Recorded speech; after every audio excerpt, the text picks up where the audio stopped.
Eliza from K6, and in honor of the second plague, I'm going to read a book about frogs because the second plague was Sephardia frogs. If you give a frog a piece of Massa. The author is Rachel Shifra Tal, illustrated by Carrie Truitt.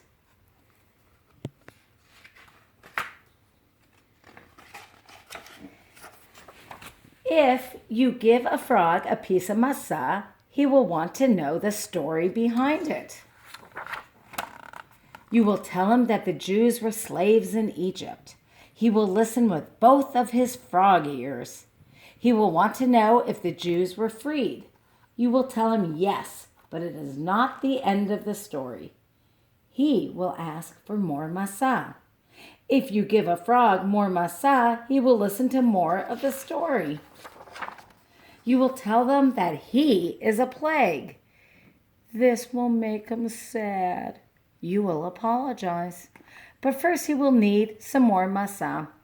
If you give a frog more massa, he will want to hear about his plague. You will tell him about the frogs who covered Egypt.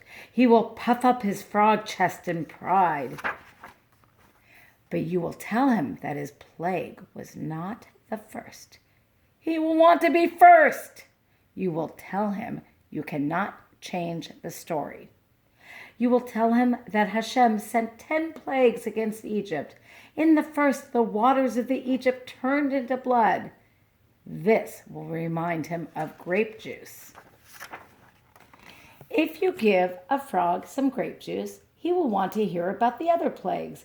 You will tell him about the lice that jumped all over the Egyptians. He will get hungry. He will want you to get him some lice to eat.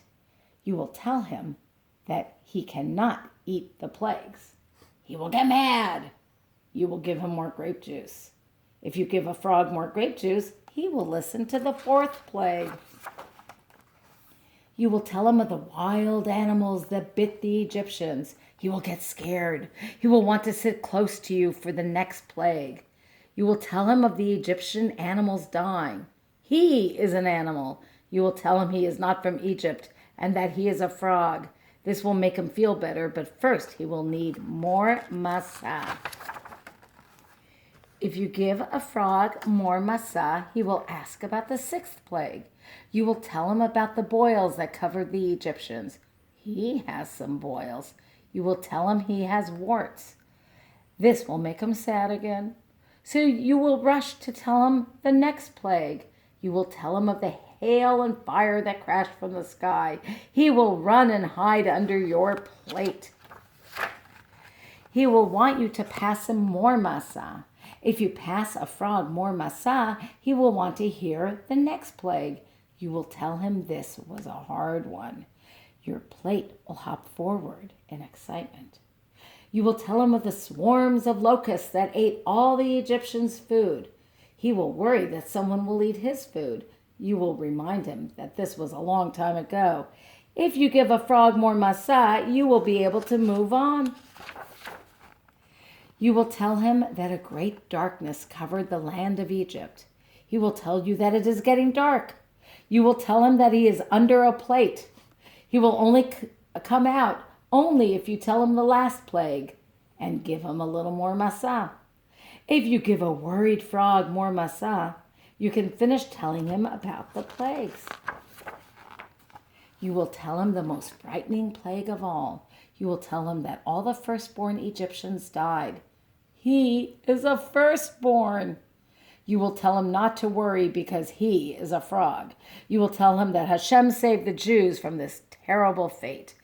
He will want to be Jewish, and you will be happy because you already are. The end. I hope you liked that story. I loved it. And I just want to finish and ask all of you to help me sing a song. I think you all know the song. One morning when Paro woke in his bed, there were frogs on his head and frogs in his bed. Frogs on his nose and frogs on his toes. Frogs here, frogs there. Frogs were jumping everywhere.